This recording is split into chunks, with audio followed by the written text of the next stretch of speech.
To you live. It's the FasterFreedom Show. With your hosts, Sam Prim and Lucas. Whoa! We're talking about freedom.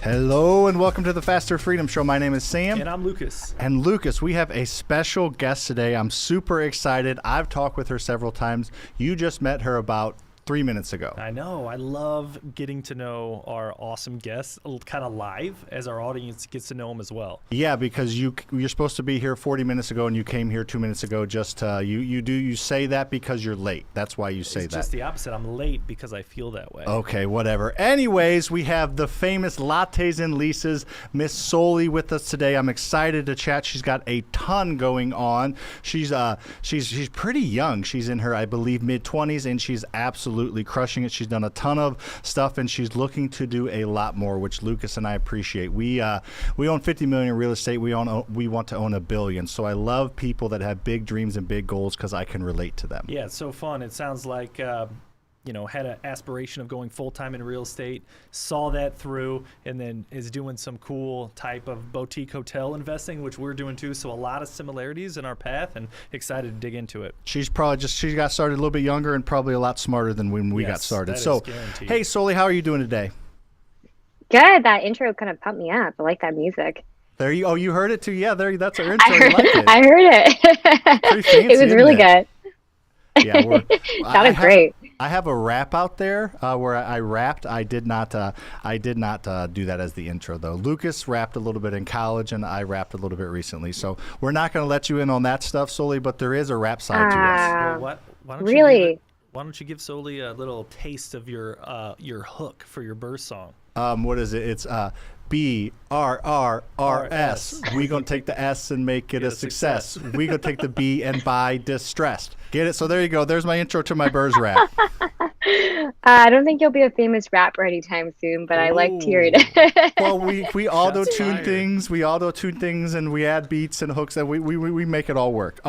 So for those that don't know you, why don't you give us just a little brief intro into your story? We have some notes on everything. We'll touch a little bit as well, but just kind of where you came from, where you are, and where you're going. Sure. Yeah. So I'm 26. I'm based in the Bay Area, California. Really expensive out there. So I built my portfolio out of state.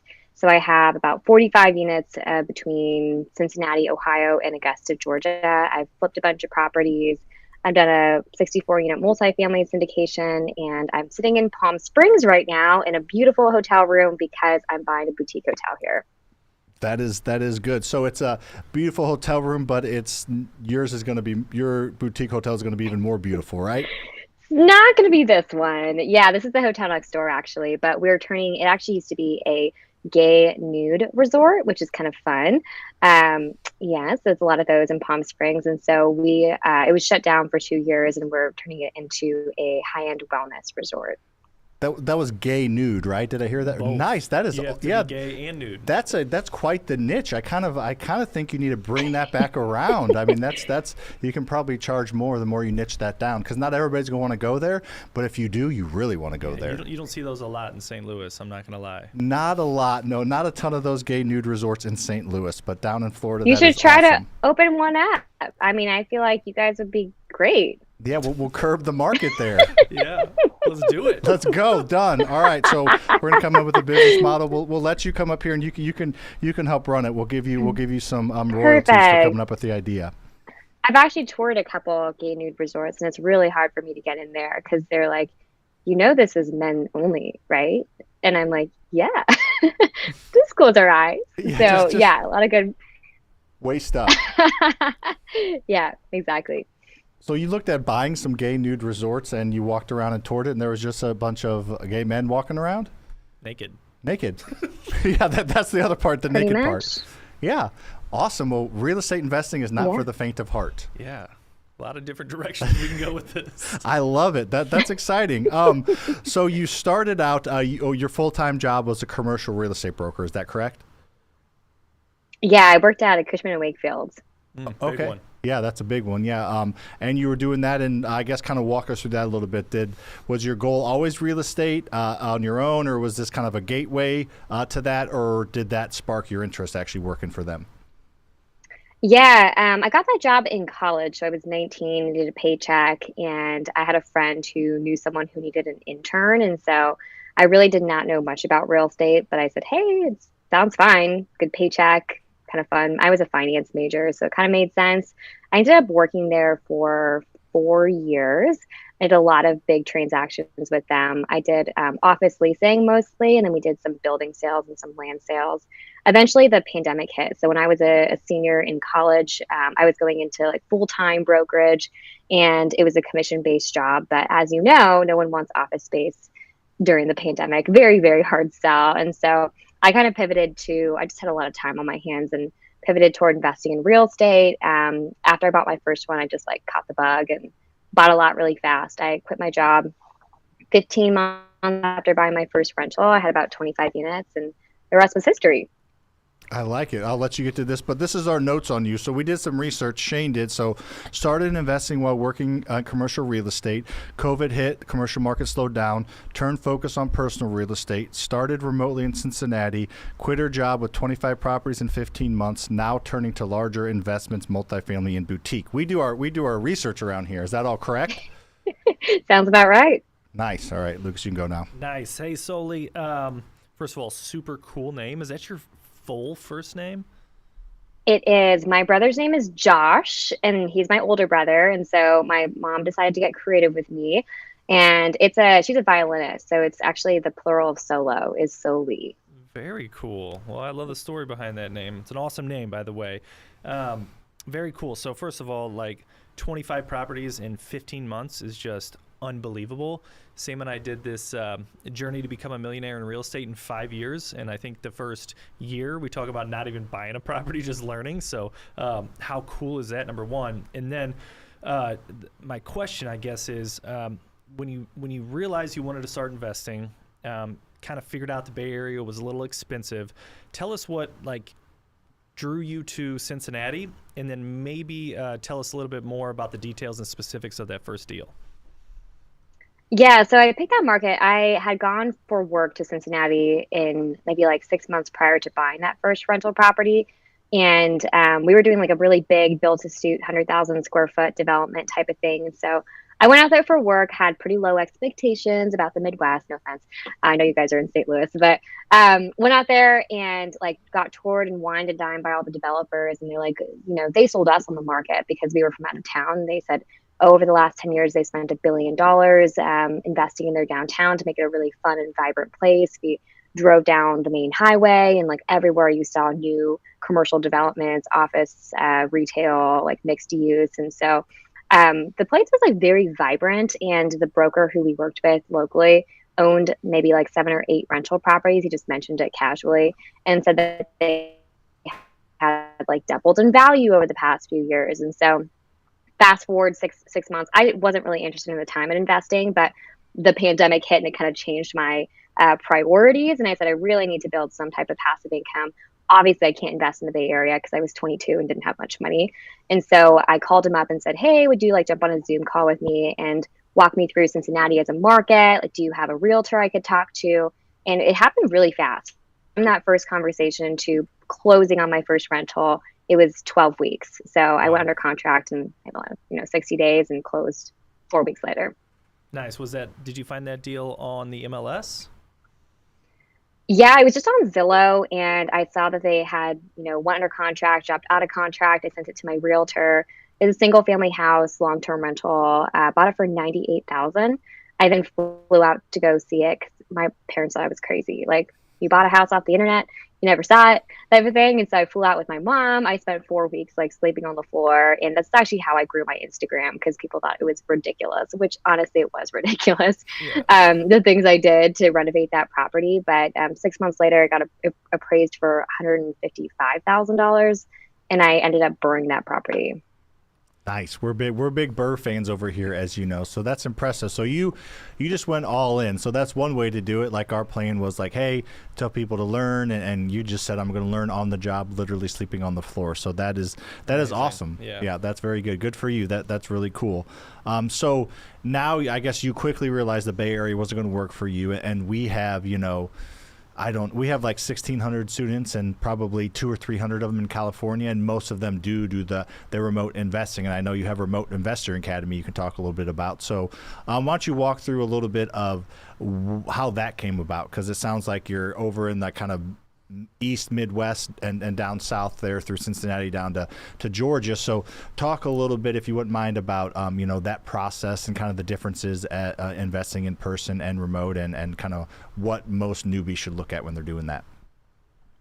Yeah, I mean, I think a lot of people think it's going to be harder to invest remotely, but I actually find it to be easier because you are forced to set up your business in a way where there are professional people taking care of your properties and being that kind of front line, taking care of your tenants and leasing your properties.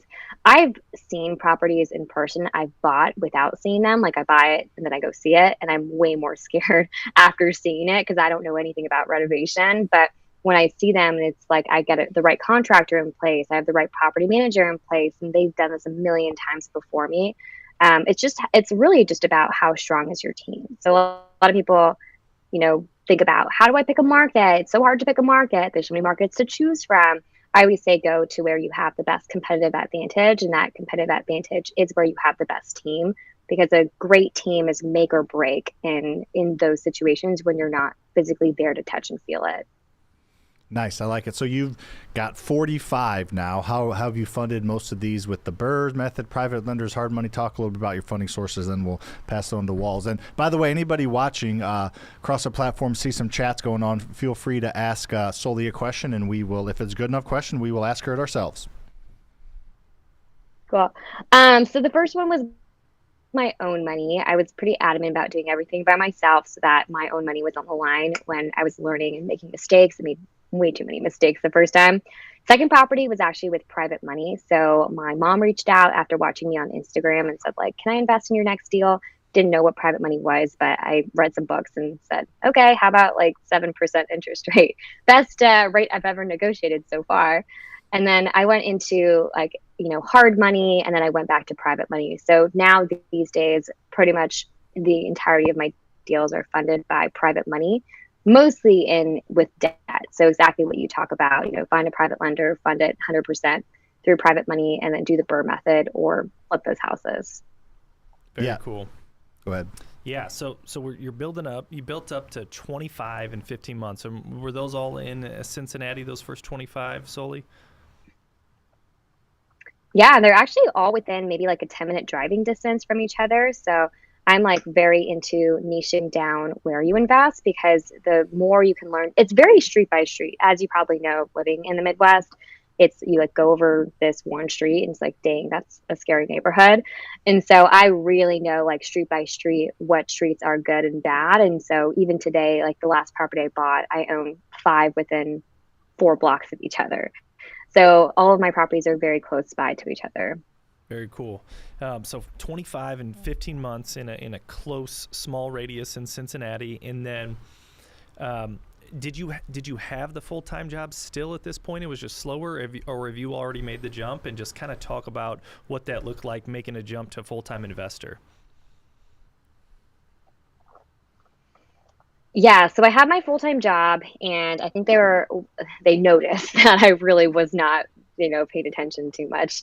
My job, it's commission based, so like you kind of eat what you kill. So in my mind, I was like, well, they're not paying me anyways. I can spend my free time at work. And I think that they also saw that and saw like, hey, you've got like, at that time, maybe it's like 25, 30,000 followers, and you're building a business. I started coaching. And at some point I realized, I was at the bottom of the totem pole in the brokerage world. And so I was literally like, you do my financial analysis, like you do this and that.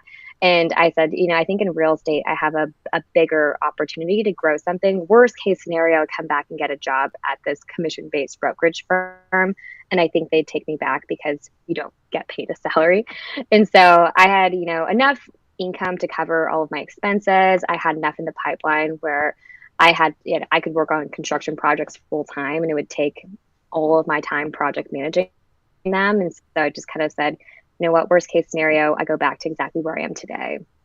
No, I like that. That makes sense. Lucas was working an engineering job, and he was supposed to get paid by the hour and charged by the hour, and he was taking 3-hour lunches and leaving early, going checking on property. Yeah. So he kind of did it similarly, but a little bit different. Just went for it, and then at the right time pulled the plug, right?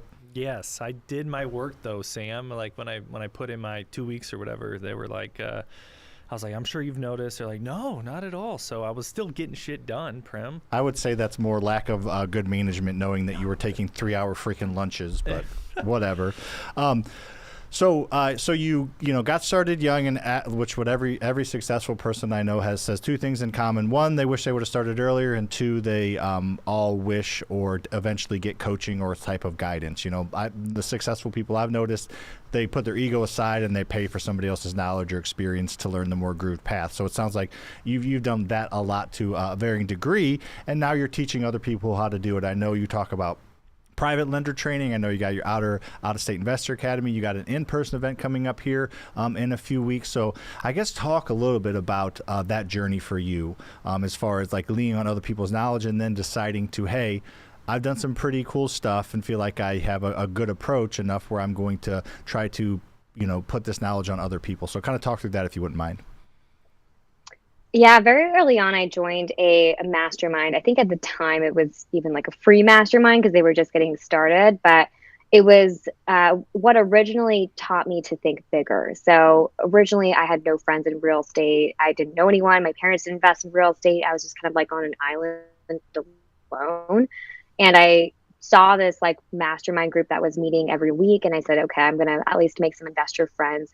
And they totally changed my entire mindset about what was possible. So one of the first exercises we did was to create big goals that scared you. And for me, I was like, I have no foresight. All I wanted to do was like buy one rental property and like, I don't know if it works out, maybe I'll buy another one. But then they forced us to actually like write on paper and present to the class what we were going to do. And at the time, I wrote out this like extensive business plan where I was going to get 45 units by the time I was 30 and quit my job. And to me, I like put it out on the internet. You can still find it in my feed way long ago. And I was like, this feels extraordinarily scary to put out there, but I have put it out there to my 300 followers. And to me, I'm going to do it because I promised that I would do it. Now I did that much faster, like 5 years faster than I expected to do it. But it was that like original thought process of thinking bigger and then making friends. Those friends are the same people who are my best friends today. And two of my friends are who I'm buying the hotel with. And so you never know, like with these relationships, the connections and just like the mindset shift. A lot of people do it by themselves, but don't realize how much better it is to do it with a community, because it's just not the average everyday life that most people have. Yeah, no, that is really cool. Something similar. Our first goal was one house a year for 10 years. We've done 1,000. Our second goal was, 25 million in real estate by 2025. So similar, exact same thing to you. We made these goals that seemed big at the time that weren't. So that's why we upped our game and kind of, have goals of owning an NBA team and $1 billion in real estate. So what has opening your mind, through what you did, a few years ago to now? What are kind of your bigger goals you have out there now to kind of shoot for? Oh, was it you who shared your goals just like a day or two ago on Instagram? And it was like private jet, this or that. Yeah. And it was like, what's your big goals? And I saw that. I'm like, I think I need to do the goal setting exercise again. Because I don't feel like I've recalibrated my goals to where I am today. It's just opportunities keep coming up. And I don't really feel like I've remade my big goals. But right now, the vision is creating like a high-end hospitality company. This was like my someday dream that I told myself someday, when I built myself enough cash flow, when I built myself enough stability, when I put in the work and I deserve it, I'm going to work on really fun design projects that test myself and provide really unique experiences. I wanted to build a health and wellness center, and just because of like all of the health issues I've gone through, that it's really something that's like near and dear to my heart. And so it's crazy to me that like someday is now. Like we're buying it, we're going to turn it into a high-end wellness resort. And it's even like, I even have to stop myself and think, like, even up until a month ago, I said, someday I want to do this, but like someday is literally we're closing in a month. So I think I need to go close myself in a room and recalibrate my goals and come out with maybe not owning an NBA team, but something similar to that. Whatever you put out there will happen to a certain degree. Yeah, we've noticed that with things happen as you have opportunities thrown your way. You've taken them on and tackled them. But something I'm sure we've noticed too, the more intentionality you have, the more those things tend to come your way. Like last question for me for now, and then I'll hand it to Lucas because you just kind of played into it. But yeah, so you put intentionality out there. You know, you had a challenge to get a boutique hotel under contract, and you put that on your Instagram, and pretty quickly after you did that, you got one. So can you kind of talk through that challenge, how that came about, and how that ended up playing out? Yeah, so I put a challenge on Instagram that, I mean, I've always been like, I'm going to share the journey. I'm going to share the ups and downs. I don't like to be seen as like a guru per se. I just want to share what I'm doing and what I learn. And so I said, you know, why don't I just become a student and share again on Instagram, like my journey of trying to find a boutique hotel in 60 days. And I put it out there because to me, it seemed, I even was asking my partners, I'm like, do you think that's too aggressive? And they're like, what about 90 days? And I was like, no, like 60 days seems a little scary. And then 14 days in, we went under contract, which is insane. But I was talking to one of my friends, and again, like my whole thing is like, you get what you ask for. And I was at this networking event for like real estate entrepreneurs or something, and I just mentioned it like, oh, I would really like to get a boutique hotel, like we had just fallen out of contract on a different one. And she said, oh, I actually own one, and I have the best broker in Palm Springs for you. And then, you know, like that next weekend was down in Palm Springs, toured the market, found the perfect one, put an offer in, and it's like boom, boom, done. And so it's just crazy how fast it came together. But if I would have never asked for that or put it out into the world, people would have never known that I was looking for it. Yeah, I think that recalibrating your vision or your goals or whatever that looks like to you is super important. I think we can just kind of get lost in the race sometimes and not take a step back and recalibrate those goals, number one, to force us to think bigger, but also it's kind of a reflection point like, damn, we've really done a lot and we should be proud of some things that we've accomplished. So that's been a good trigger for us and a mechanism to kind of go back and redo that. But yeah, like you said, it could be 8 months and it goes by and we're like, shit, we gotta redo this. So yeah, I definitely understand the importance there. Soli, before we dig too much deeper into your new hotel project, so you built up a rental portfolio in Cincinnati, and then you kind of transitioned into focusing a little bit in Augusta, Georgia. And can you tell us a little bit about some of those investments? And are they long-term rentals? Are they Masters tournament focused, short-term rentals around the golf course? Yeah, everyone, when I tell them I invest there, they're like, oh, lucky, do you play golf there? And I'm like, no. But they're actually all flips. I own an office building out there, but most of them are flips just because I met a partner actually on that same mastermind that I talked to you about. So originally we met there. We stayed in contact, and he owns a construction firm out there and a property management firm and a brokerage firm. And so it was a really easy pitch. I am not the best person to manage construction. I just don't like doing it. And so I was doing it in Cincinnati for all of our projects, and really just like asking him questions and saying, how do I do this? Like, contractors aren't taking me seriously. I didn't know nothing about construction. Like, what's the difference between this big of drywall and this, whatever. And so he was like, how about we just partner up and I'll run the construction and you raise the money? Because I have such a big network and it's pretty easy for me to raise money for projects. And I was like, yeah, that's like the perfect win-win scenario. That's exactly what you look for in a partnership. We've known each other for years. We trusted each other. You bring a really specific skill set that I need, and I don't have to manage construction, which I don't want to do. And so I ended up moving, like, we still buy in Cincinnati, but picking up and moving and flipping over there. And we flipped maybe like, I don't know, 20, 30 properties in the last 2 years. Not as big as your guys' operation, but it's been it's been, a good source of capital. Yeah, that's amazing. Like every deal that you've been talking about or key point to your investing career, you talk about how there's some other partner or person that is able to help you on this deal or this investment journey. And we talk about this a lot, that real estate investing in particular is a very relationship type business. And it feels like to me, Soli, that you're just an expert relationship builder and being able to connect the pieces together.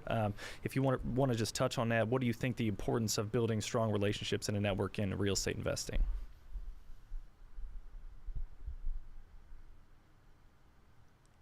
Yeah, definitely all about the relationships. It's like kind of the whole who, not how. To be honest, haven't read the book. I just read the title. Everyone tells me you just have to read the title and you get the gist of it. But it's just like, how can you find the person to open the door for you? And I think that's much faster than trying to figure it out by yourself. Before I had partners, again, like I was so adamant on doing every single thing by myself. And I think it was more of like an ego thing. I need to fund it. I need to manage it. I need to do everything. And when I unlocked, partnerships, mentorships, just like general connections and leaned on other people, things started opening up a lot faster. So I always say I will never go back to working alone. Yeah, very cool. I think Sam and I have a very similar belief. Sacrifice some of the profit, which is just fine, to put us in our genius zones, and being able to, give more back to the business where it makes us happy, but also the business stronger as well. Yeah, for sure.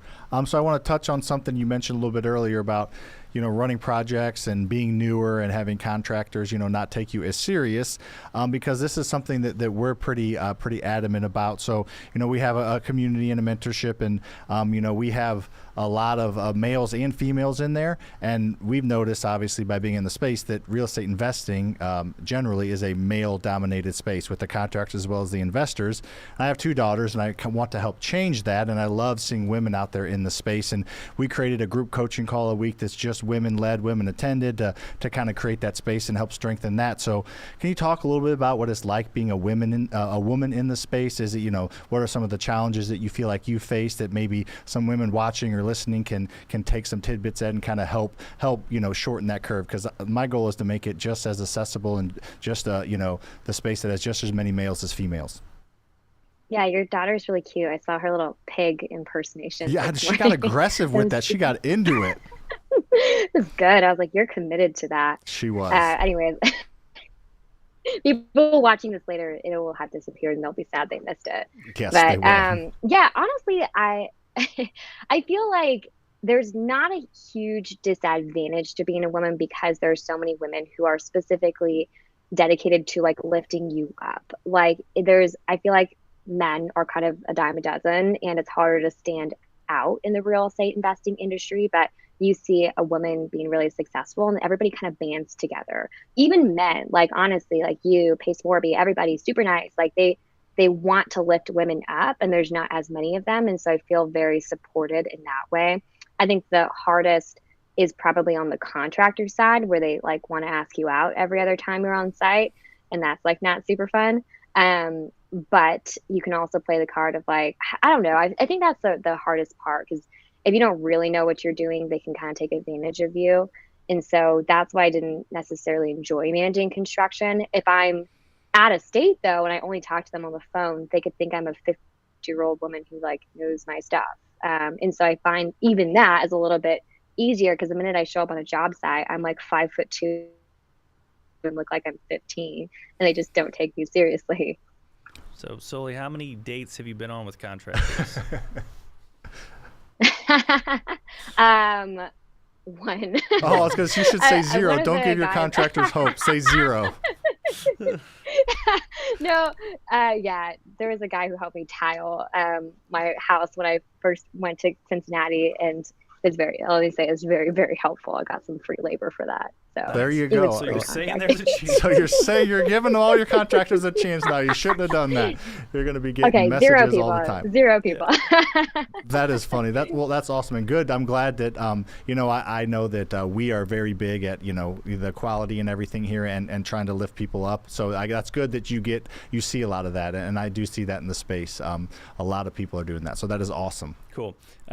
Ginger has some great comments up here. We're going to get to some of her actual questions as we move into the boutique hotel. Boutique, not hotel. boutique. Boutique hotel. But yeah, she mentions that the pie is big enough for everyone to share. Everyone has a piece. I like saying, I'd rather have a slice of the watermelon than the whole grape. Well, you say that because other people say you didn't make that. You didn't invent that. I never said that. I said I like saying that. Okay, all right, fine. My favorite saying. But anyways, we'll get to some of Ginger's stuff here. Thanks for being so active, Ginger. Appreciate you.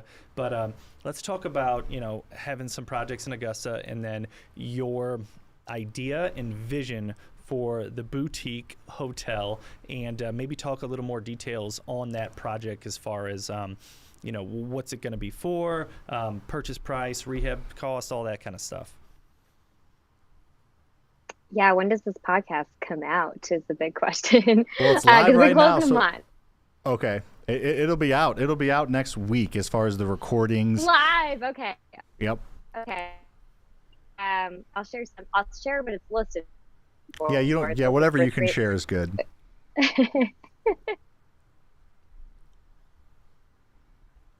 Yeah, a little bit. Yeah.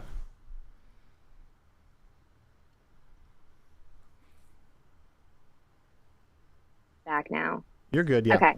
$3 million listed price, and it's 2 blocks from downtown Palm Springs. Like I mentioned, it was a gay nude resort, and now we're turning it into a high-end wellness resort with like a salt sauna, cold plunges, vitamin drips, like that type of thing. There's a really high-end market here in Palm Springs. You can get everything from like Motel 6 for $50 type of thing to the Kimpton for $1,000. And like Soho House is opening up a Palm Springs location. They bought their place for $1 million a key, which is insane. Mm-hmm. And so there's, a really high-end market here. It's 2 hours from LA, 2 hours from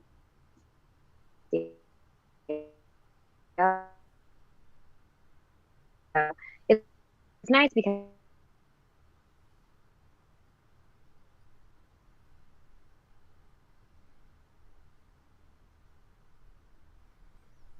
yeah, that so it sounds like it's something that it's pretty expensive per door, but not like that. But the market that you're in is crazy as far as the people that have the money there. So why are you doing the wellness kind of thing? Talk a little about that. It sounds like there's some personal reasons for that with your past, but is that the main reason, just to kind of be a differentiator in the space and be able to have a premium product out there, or is it kind of strictly because it's kind of near and dear to you?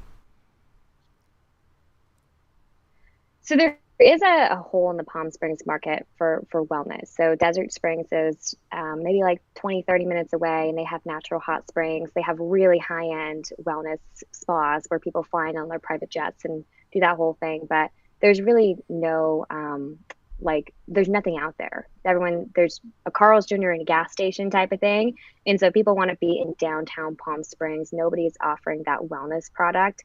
I think there's a really big gap in the market because of that we're able to come in and charge higher prices. But the personal reason is just like last year, I spent 6 to 9 months recovering from a parasite, which was just awful.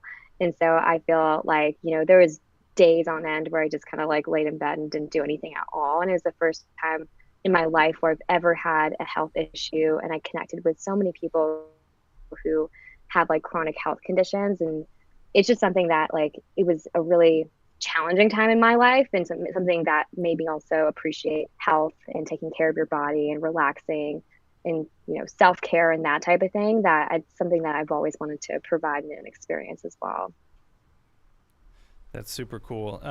What is the all that cool stuff that you want to put in there, like the sauna, the salt tub, or whatever that was? What does a rehab project look like on that, from managing it, a cost perspective, and a timeline perspective, and funding it? I mean, I'm assuming private fundings, but walk through that a little bit. Obviously, don't get into the exact numbers.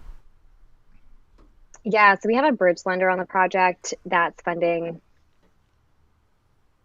60 to 70% loan to cost. And so they're going to fund, 50% of the construction amount. And then we're getting private, basically a syndication for the rest of it. So we'll have equity investors in the project. The actual project renovation is like maybe $900,000. And a lot of that is spent on building, the outside, the amenities. We're building like a fully conditioned area because Palm Springs is really known for like buyouts, parties, Coachella, wedding venues. And so building like a fully timeline wise, 6 to 8 months is actually not very long. And so we'll be up and running before the end of the year. That's nice. Moving quick on something like that. Yeah, our boutique hotel, we had a $400,000 rehab budget on on like a napkin, and then we ran the numbers, and we said it's going to be $700,000. And how much did we end up spending, Lucas? About 1.2. So we're not very good at estimating either. It was only double our actual hard budget, or almost double our hard budget. So that will not happen to you. You will be on your numbers. Yeah, it looks like there's some interest in like some of these boutique hotels, and I think they're really it was just a really fun project for us, and I kind of see that being for you as well, just a little bit different and outside the normal Burr single family rental. It kind of just got my juices flowing, so it's been so fun.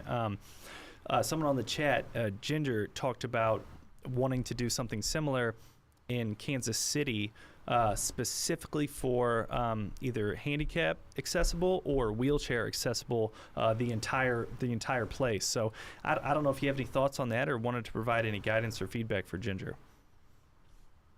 Ooh, I have no idea. I am not a code.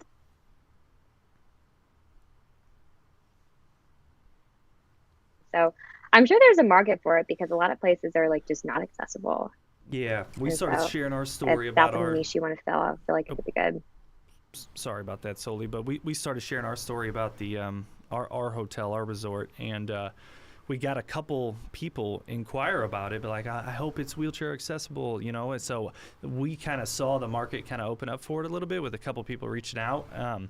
So we decided to do one of the units, one of our 18, handicapped spots, parking wise, and then fully wheelchair accessible. It's not ADA compliant because that's a whole different ball game, but rehabbing the unit to handicap accessible was an extra about $12,000, I believe. So We're already $1 million over budget. Might as well just keep going, well, right? that's one of the reasons why. These are the type of decisions we made. Okay.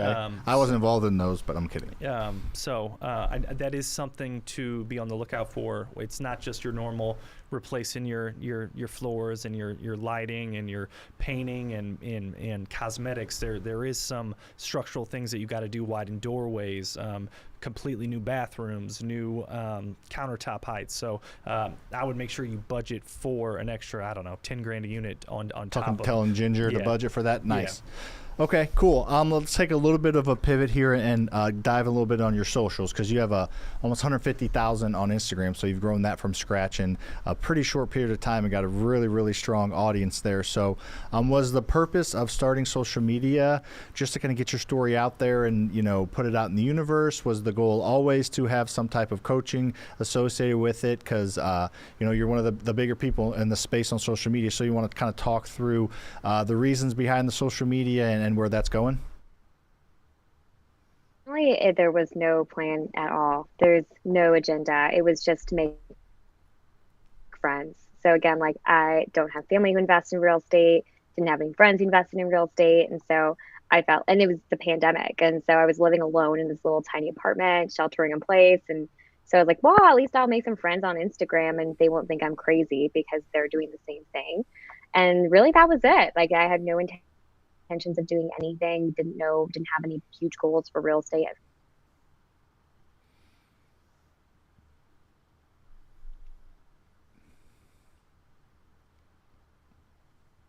We didn't try to go viral, but I think it was the kind of strength of the relationships and someone who was young and actually taking action and not afraid to show some of the bad things that happened, became just such a relatable story. A lot of wait till they're successful to share, but I really feel like there's an audience who wants to watch, like, kind of like a reality TV show. Like, they're like, will she be successful? Will she fail?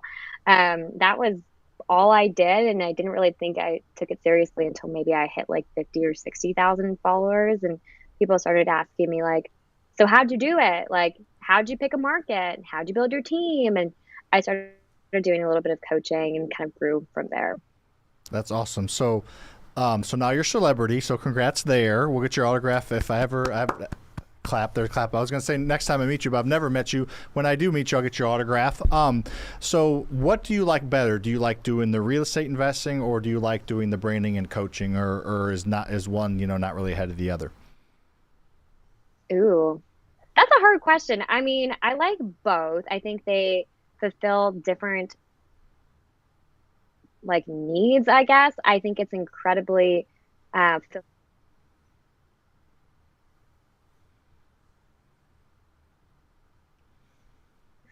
I like the knowledge in my head has the power to change someone's life. And I think that's insane that I can say that at such a young age. I've helped people, who are like 60 years old change the trajectory of their retirement. And to me, that's like deeply meaningful. And I just didn't realize I'd ever have that opportunity to do that. And so I think from that perspective, it's really fulfilling to be able to give back to people. On the real estate side of things, I really enjoy what I'm doing now. Like I told you before, we do a lot of like cookie cutter flips, buy a lot of rental properties, incredible for building wealth long term, but creatively, it's not that creative. It's like the same fixtures, the same paint, the same flooring. It's awesome to build wealth like that, but I think what we're working on right now really lights me up from a creativity standpoint. Very cool. Are you ready for a curveball, or do you got something in line with that? She can hit your curveball. You can never throw a curveball anyway. It's going to come out just like a slow fastball. So throw it at her. She'll knock it out of the park. Just a spinner. Hurt my elbow trying to throw it. All right, curveball. What's one thing on your bucket list you're determined to accomplish or do or experience in the next couple of years? Besides your boutique hotel, because that one's already checked off or will be. I go to Iceland. I've been trying to convince my friends to go see the Northern Lights. I love like nature vacations, and Iceland looks like out of this world. Yeah. So put me on like a Northern Lights tour for 14 days, and I'm gonna turn off my phone. No one talks to me. Like, I can't wait to do that. Yeah, it seems like traveling excites you. Is there any other cool places that you've already been to, Soli? I've been a lot of places. So I basically quit my job and I traveled. So that's really why I quit my job, is I was like tired of being chained to my desk. And so the minute I quit my job, I traveled for like 12 months. I went to Costa Rica, Guatemala, Portugal, Mexico City, lived there for a little bit. Went to Spain, went to Ireland, went to a lot of places. And so I'm going to Italy for 3 weeks this year. And that was one of my bucket list items. Is originally, when I signed my full-time job offer for Cushman & Wakefield, I put inside my job offer, like, you will let me go to Italy for 2 months. And they said, okay, no problem. But then COVID hit in 2020, Italy kind of just like shut down forever. And so I've been trying to go for 4 years at this point. And so in September, I'm going for 3 weeks. And I told my team, you will not hear from me. Don't try to talk to me. So I'm really excited for that too. I like it. My parents are in Italy right now, so that is fun. Eating some fettuccine, drinking some wine, eating some pasta. Yeah, that is really cool. So another curveball for you. What would you say is the thing that you do on a daily, weekly inside of your business basis that you don't enjoy doing, but you do because nobody else is to do it, or you just know it has to be done? Because so many people, I feel like, they only do stuff that they want to do, and they think they're too good or too big to do certain tasks that probably move the needle. So is there something that pops to your mind? You're like, I don't really like doing it, but I have to do it just to kind of move the needle or keep the business moving?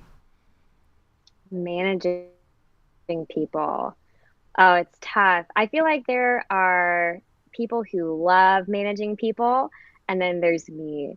And so maybe I'm just like not experienced at it yet.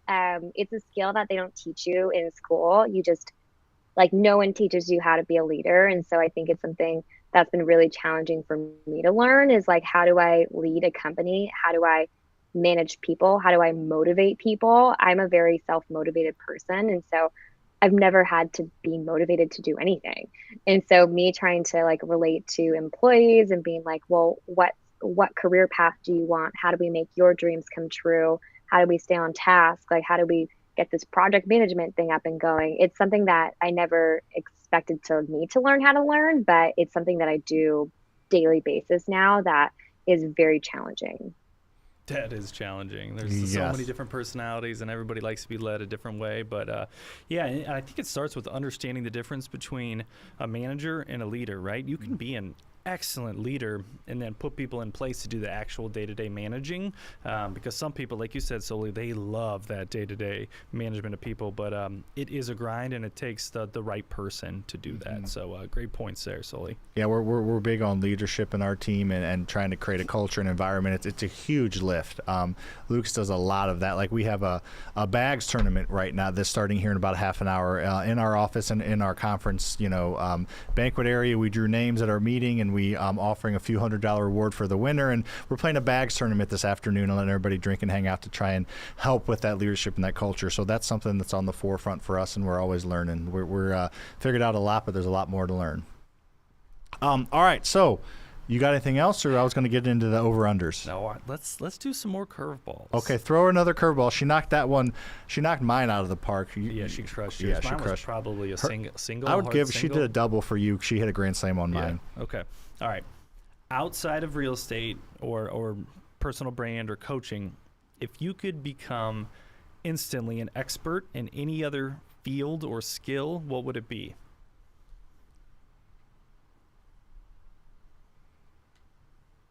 Oh no, I think you paused. I think I heard that you said, if I could become an expert in any field, what would it be? Yeah. Is that what I heard? Outside of real estate, yeah.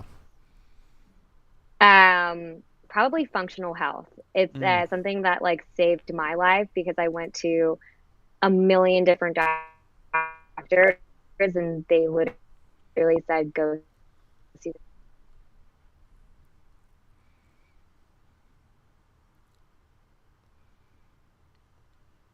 And I think like that's another level of like the amount of people I meet who think that living with a stomach ache is normal is like insane. And so if I could be an expert in that and help them, I think it would be another just like life-changing skill to have. Very cool. When you say functional health, Soli, is that like chiropractor type stuff, needling, diet and matching your diet to your blood type, all that type of stuff, or am I missing something there? It's a mixture of that and like being able, there's like functional health diagnostic testing, which is much more comprehensive than like Western medicine type of thing. And there are certain like herbs and diet that you need to follow in order to solve chronic illnesses. Like a lot of chronic illnesses are not actually what people think they are. They're solvable from a whole bunch of different.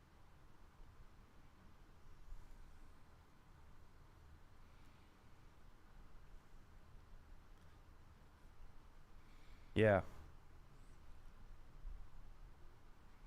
That would be a good one. Both of those are super Both of cool. those are really good. Yeah. My oldest daughter, we talked about my youngest daughter doing the pig sounds, but yeah, she had like a stomach, and like if you're not experiencing it, and like she had like a stomach ache for a long time, and after she had the stomach bug, and we just took her to the doctor, and they're like, yeah, there was an infection that's been lingering for months from the stomach bug, and all that goes into getting sick for a week straight. So yeah, that living with stomach ache is, I agree with that. I've been living with someone that's had a stomach ache for a month, so. Pretty close, right? No, but it just rung true, Lucas. All right, let's get into the over-under now. So Lucas and I usually, so we host this on Wednesdays. It's just us two. We have fun, talk about our business and stuff. And then Fridays we have guests, and we play some games that we like to play, like true, false, or would you rather kind of things. But for you, we got over-under. So we're all three playing. We don't know the answer. So I'll start with the first one, Lucas, and then you can go, and then we'll ask Soli. So, all right, Lucas, the Earth collectively receives 2 billion robocalls per month. Over or under 2 billion robocalls in a month? I think it's over. Over 2 billion. Yeah. So there's 8 billion people in the world. So you're saying a quarter of the people are getting called every month? Probably 10 times a month. Okay. So Luke says over. What do you say, Soli? How do you think it's over under 2 billion robocalls a month? Over, because I get at least 10 a month as well. Yeah. I was going to go under, but you guys can. No. All right, fine. I'm going under. Yeah. What's the answer? Over 2.4 Not billion. much over. Not much over. That was a tight one, Shane. Thinking of that one, you got to at least be doubled. So you and Lucas won that one. All right, Lucas, do the next one. What? Yeah, you got a mic. Is there a there, prize? Shane.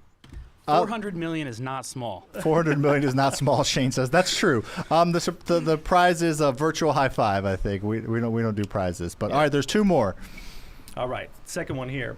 The TSA in safety tests misses 75% of dangerous material. I hope that's not true. I'm going to say under. What about you, Soli?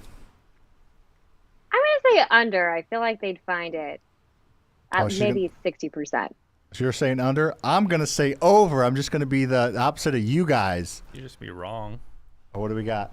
Oh. Over 95. That's not true, Shane. It says 95% TSA misses dangerous. So I don't even carry dangerous materials with me. So You don't?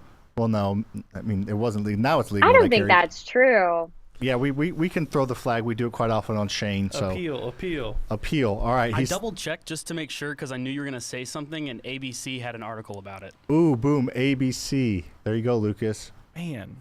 Gosh, that is not. Do we trust comforting. ABC? That's true, dude. There you go, Soli. I like it, but I mean, if who it ever do makes you Lucas trust? wrong, I'm good with it. I don't question it.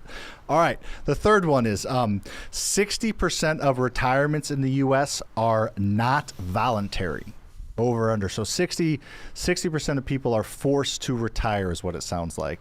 Sounds about right. You think so? Yeah. Because they just can't perform the job anymore, hanging around. Yeah, I'm going to say under and go 50%. What about you guys? Soli, you're up. What do you think? I'm gonna say under because you gave us two overs, and so the odds of it being under are higher. I like True. it. Kaola says ABC is the devil. That is aggressive, Kaola. So yes, I like that logic, but sometimes I do that, and we play true or false, or I stump Lucas with riddles, or I don't. They write them, but I ask Lucas the riddles, and sometimes they'll do that. But I agree with you. I'm going to go under. That seems a little aggressive. What do we got?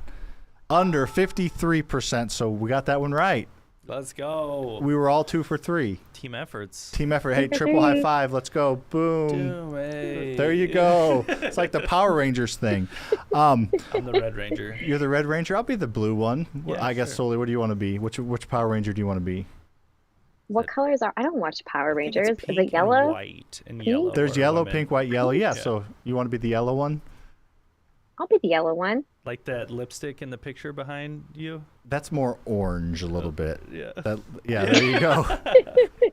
those two queen beds or 2 double beds with the split. Oh, they didn't have any other ones. It's Coachella right now, but I gotta show you this. I wish I could show you this like patch on the wall. I don't know if you can really see it. Yeah. They literally they stapled it because it fell off, There you go. and they that's just like- plopped it and stapled it on there. Is that like wallpaper? Is that what that is?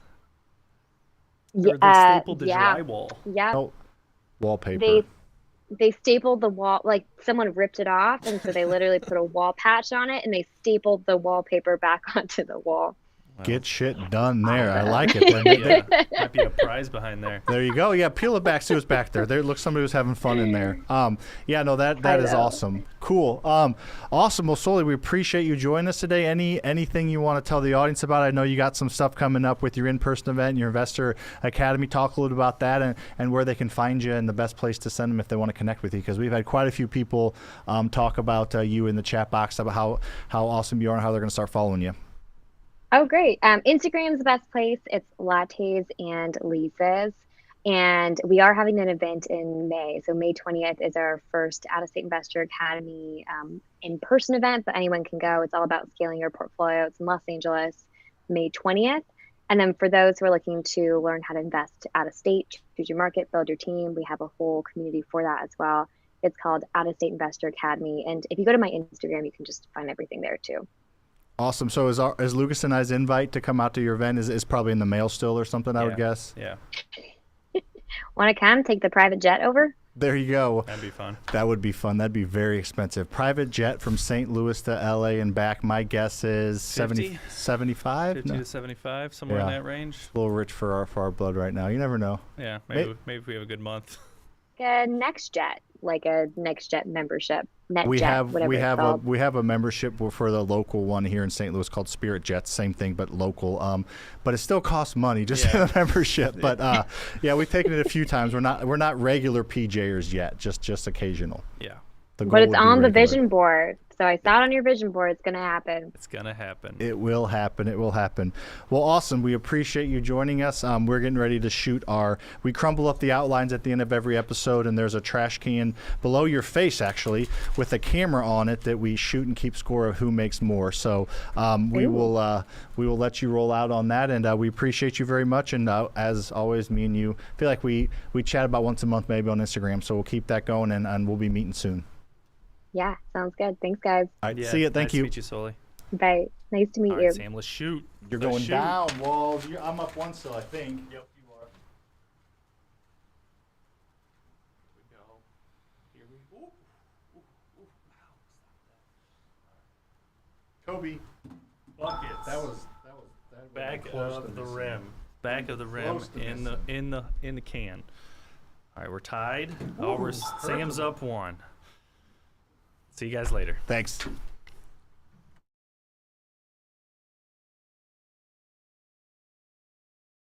Did I leave too early? Thanks Do for you need me listening for to anything? today's episode. We hope you got some major value from our conversation. If you love what you learn, make sure you like, rate, review the show, and help us spread the word by telling a friend. If you'd like to learn more about working with me inside one of my programs, we'll have those links in the show notes, along with all our social media handles, so you connect with us there for free. If there's a real estate question you'd like us to answer, feel free to send us a message and we'll cover it in an upcoming show.